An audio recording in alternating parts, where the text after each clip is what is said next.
In the name of Allah, the most beneficent, the merciful. Assalamu alaikum, lovely students, and welcome back to English with Murtaza. Okay, today we are going to start poem number 4, and today is lecture number 1. And the title of the poem is "Oh, where are you going?" अरे तुम कहाँ जा रहे हो? It is written by W.H. Auden. It is written by W.H. Auden. Okay, in today's lecture we will discuss only the main points. We are not going to read the poem in details.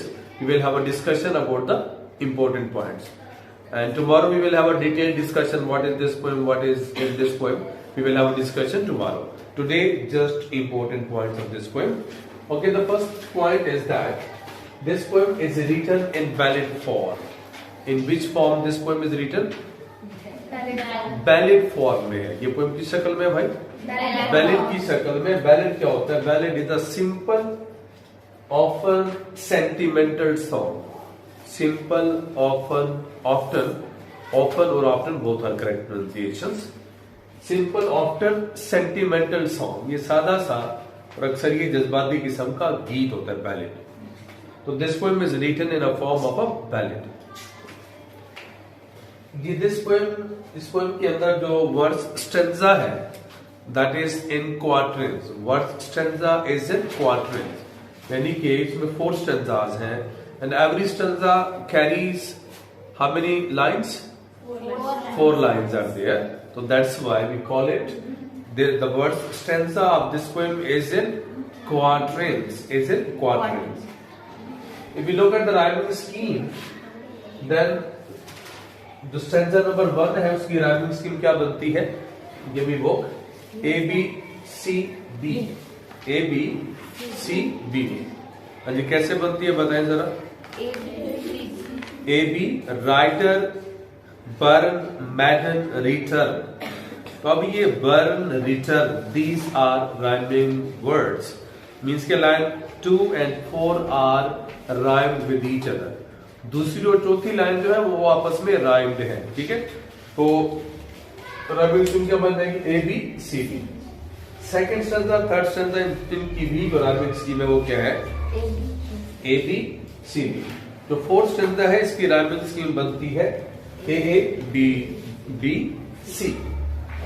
Reader, parer, A horror, there, तो ये B और C बन जाएगा, ठीक है। It's little bit complicated. The rhyming scheme of last stanza is a little bit complicated. Okay, this is all about rhyming scheme.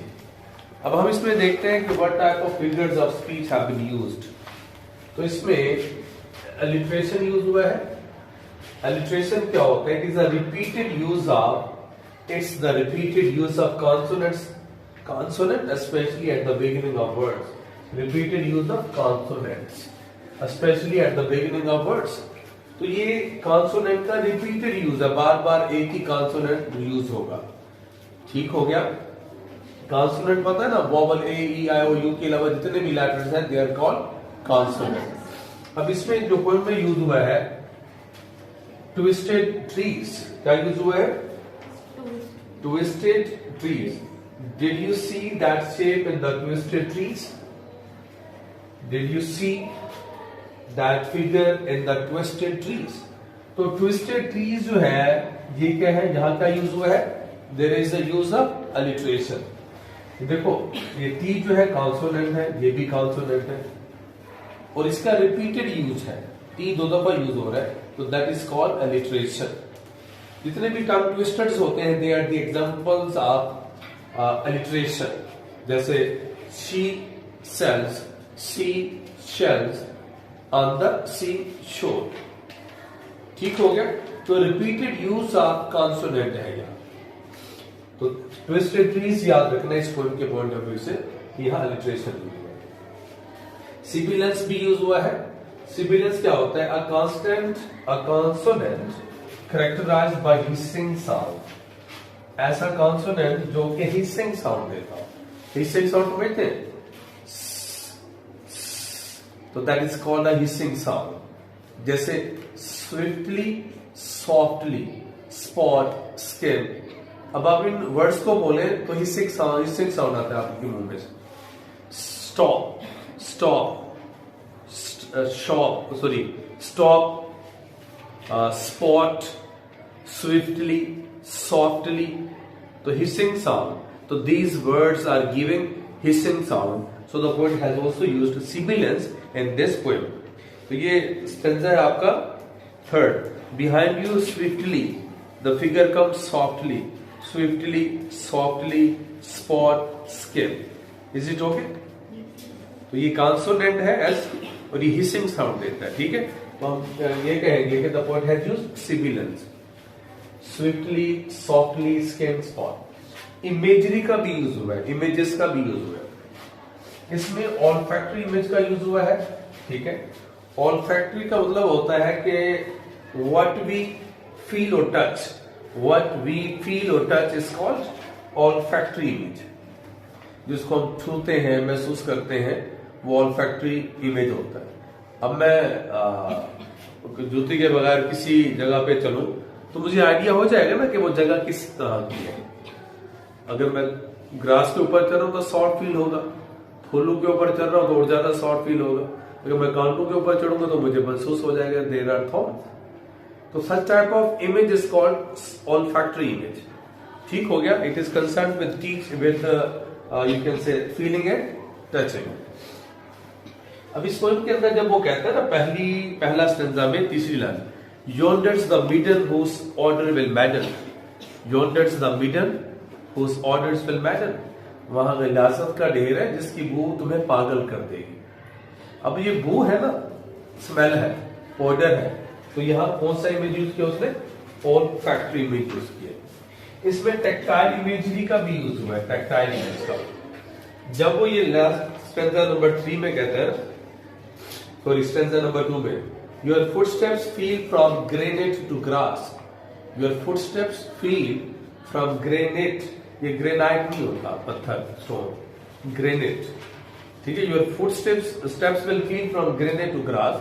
तो ऐसे महसूस होगा कि तुम पांव अपने पत्थर के ऊपर रख रहे हो या खुरदरी जो या रफ घास है उसके ऊपर अपने पांव रख रहे हो. तो there is a use of tactile image. Your footsteps will feel from granite to grass. तो in this line there is a use of tactile image. अच्छा, जब हम पोएम पढ़ेंगे तो इन पोएम्स, इन वर्ड्स का यूज होगा बार बार, ठीक है. तो आपने ध्यान में रखना है कि रीडर, फियरर एंड हॉरर एक ही बंदा है. एक ही बंदे के लिए एक जो ये, क्योंकि this poem is a dialogue between two imaginary person. दो जो इमेजिनरी पर्सन है उनके दरमियान ये क्या है?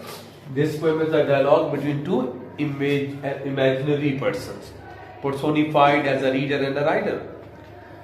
तो ये जो रीडर है इसका मतलब होता है a person who is able to read, reader.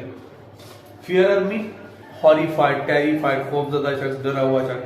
Horror का मतलब भी दहशतजदा शख्स. तो ये जो वर्ड्स यूज हुए हैं, these words are the symbol of covered people. ये जो बुज़दिल लोग हैं उनकी अलामत है. इस पोएम के अंदर राइडर का वर्ड यूज हुआ है, फेरर. फेरर का मतलब होता है मुसाफिर, ट्रैवलर, मुसाफिर, ट्रैवलर, ठीक है. और हेयर का मतलब सुनने वाला. तो राइडर घुड़सवार, ठीक है, और fairer and hair, these words show या stand for the brave people. ये बहादुर लोगों की अलामत है, ठीक है. अगर हम इस पोएम को सरफेस लेवल पे देखें तो this poem is just a dialogue between two imaginary persons who are personified as a reader and a writer. अगर हम डीपर सेंस में देखें तो ये दो फोर्सेस हैं जो इंसान के अंदर होती है. नेगेटिव फोर्सेस होती है और पॉजिटिव फोर्सेस होती है. नेगेटिव फोर्सेस हमें डिस्करेज करती है, ठीक है, डिस्करेज करती है कि तुम कुछ नहीं कर सकते. पॉजिटिव फोर्सेस जो हमारे अंदर होती है वो कहते हैं कि you can do, you can कंकर द वर्ल्ड इवन, ठीक है. तो this is all about the main points of this poem, and tomorrow we will have a detailed discussion about this poem. Okay, ji, Allah Hafiz, take care.